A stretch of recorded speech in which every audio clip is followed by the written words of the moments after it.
Hello everyone, I'm Meteorologist Charlie Ironmonger. Thank you so much for joining me today for your 2 p.m. news and weather update from the First Alert Desk. Now, I do want to bring your attention to a situation in Atlantic Beach where officials are investigating a potential hazmat situation along the coast. The town of Atlantic Beach says its fire department is working with the U.S. Coast Guard, Carteret County Emergency Services, and the Carteret County Fire Marshal to investigate a potential hazmat situation. In an update, the town says the Atlantic Beach Fire Department got several calls around 11 a.m. about a sheen in the ocean near the Oceana Pier. The department worked with the fire marshal's office to investigate and found a large sheen on the ocean that's about a quarter of a mile long. It's spanning from shoreline to around a mile offshore, according to the town, and slowly moving west. The source of the sheen and what it is still unknown at this time.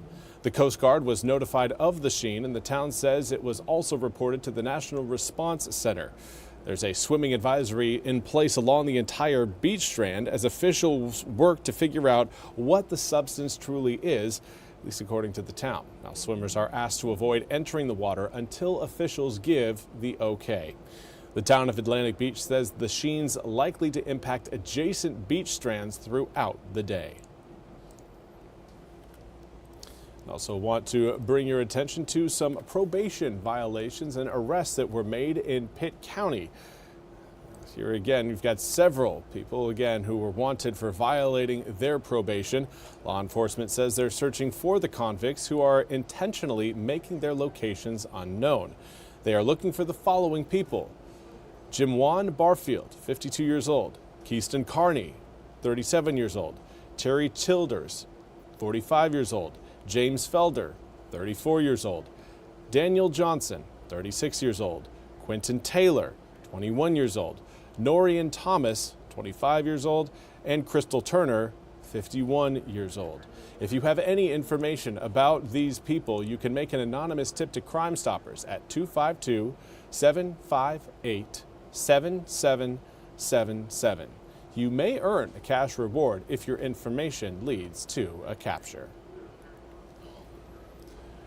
And finally, we got to talk about the WITN ENC High School Football Game of the Week. This week, coming up tomorrow, we've got the D.H. Conley Vikings taking on the Jaguars of Farmville Central. Again, this will be happening this Friday night at 7 p.m. Again, this high school football season, we will be airing the Game of the Week on Fridays on WITN 7.2 MyTV and WITN streaming platforms. WITN 7.2 MyTV can be found over the air on Channel 7.2, Optimum Cable Channel 138, and Charter Spectrum Cable Channel 1215. Now, WITN streaming platforms include WITN.com, WITN News smartphone apps, and the WITN News Smart TV app on Roku, Apple TV, Fire TV, and Google TV. The ENC High School Football Game of the Week is sponsored by the Kellum Law Firm, 264 Shoes and Apparel, Superior Metal Structures, and Concrete LLC.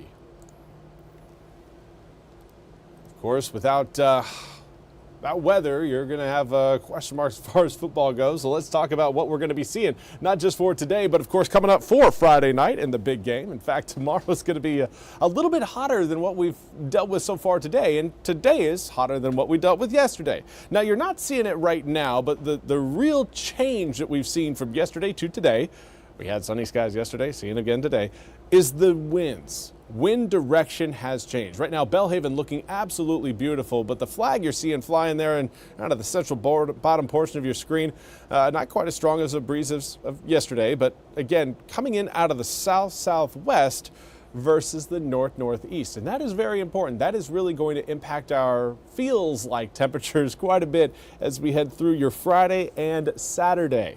By Sunday, a front will be through the east, and that will bring about some cooler and drier air. But for now, we're looking at air temperatures generally in the 80s. Some areas closer to the coast, more in the low 80s. We've got mid, even upper 80s showing up across many inland areas. Right now, we've got 86 degrees across Goldsboro, Greenville, Williamston, Edenton and Stumpy Point. 85 showing up in Jacksonville, 84 in Washington, Kenansville, and Ahoskie. But there are some in the upper 80s. Rocky Mount right now showing 87 degrees. We've got 88 in Kinston, so there is certainly some heat present, and a lot of that heat again comes from the combination of sunny skies and a southwesterly wind. That southwesterly wind helping boost your humidity over the past 24 hours. Just about all of eastern North Carolina, except for Cape Hatteras, has seen about a 5 to 10 degree rise in dew points.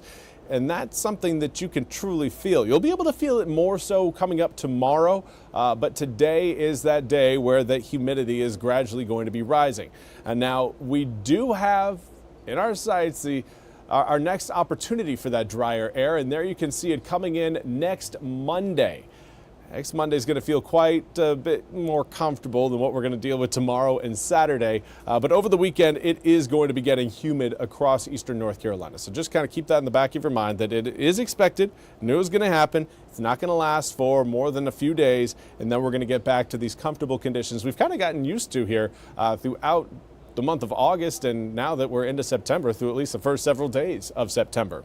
That frontal boundary you're seeing further back towards the west attached to that low pressure system, that is going to be the system that gives us our next widespread chance of rain, but even that is still looking a little bit more like a question mark versus an absolute certainty. We will have that cold front work its way overhead. The problem is it doesn't look like it's going to be spitting out as much rain at this point as what models were suggesting earlier in the week. So rain chances really haven't come up all that much. For tomorrow morning, we will start out in the mid to upper 60s. Again, a testament to the higher humidity that will be present.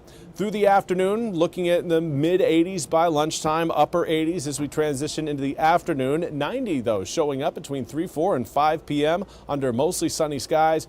Do note those winds coming in out of the southwest to the south, and that again keeps that humidity and heat ever present throughout the area. And that lingers into your Saturday as well. Overnight lows into the low 70s Saturday night into Sunday morning, but that's when that front will be arriving. And then we'll essentially see Sunday become a transition day where we will start out humid, but we will finish the day quite a bit drier, at least from a moisture content in the air perspective.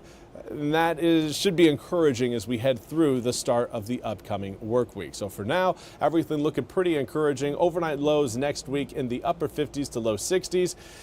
That's going to be comfortable. That's going to be enough to, again, keep everybody from having to reach for any of the summertime gear. It will still be warm, but we're not looking at any sort of heat, true heat, that again could get people sweating. Well, that's all we have time for today's 2 p.m. news and weather update from the First Alert Desk. I want to thank you so much for joining me. We'll be back with more news and weather coming up at the top of the hour. Until then, I hope you all have a wonderful day.